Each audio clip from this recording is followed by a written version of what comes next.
সময়ের গল্প। সুন্দর সবুজ জঙ্গলে সবাই শান্তিতে থাকে। সেখানে আছে হাসি খুশি হরিণ রিনি, সবজান্তা তোতা টোটো, আর সেই জঙ্গলের একমাত্র নিজেকে সবচেয়ে ভয়ঙ্কর ভাবা বাঘ, ভোলু বাঘ। ভোলু বাঘের আসলে একটা সমস্যা ছিল। সে বড্ড বোকা, কিন্তু সে ভাবে আমি জঙ্গলের মাথা। একদিন ভোলু গর্জন করল, রা!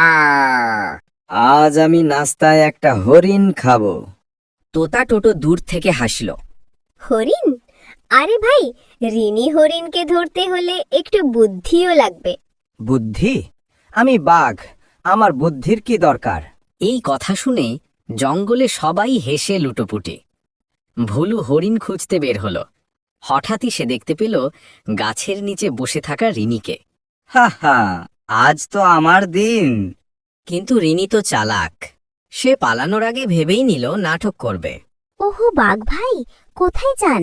আপনার তো আজ খুব কষ্ট মনে হচ্ছে। কষ্ট? আমার? হ্যাঁ, আমি তো দূর থেকেই দেখলাম আপনি কাঁদছিলেন। কি, আমি কাঁদলাম? কখন? আরে এই তো একটু আগে। আপনার চোখের নিচে পানি শুকায়নি।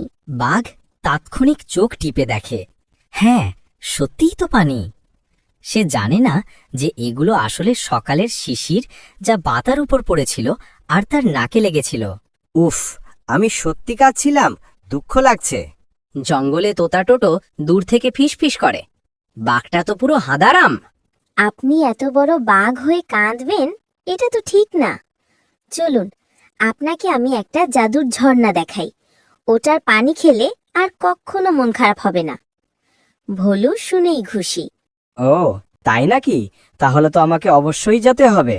যেখানে রিনি তাকে নিয়ে গেল সেটা আসলে ছিল একটা ছোট খোলা গর্ত, যেখানে পড়ে গেলেই কাদায় ভিজে বাঘের দেহ পিচ্ছিল হয়ে যায়। রিনি বলল, দেখুন, এই জাদুর বাণী খুব গভীর। এতে ঝাঁপ দিলে আপনার দুঃখ সব দূর হয়ে যাবে। ভোলু দুই চোখ বন্ধ করল। আমি ঝাঁপ দিচ্ছি। ছপাত! বাঘ সোজা কাদার মধ্যে পড়ে গেল। রিনি হেসে গড়িয়ে পড়ার উপক্রম। রিনি, ও, আপনি তো জাদুর পানিতে স্নান করলেন। এখন আপনি সুখী।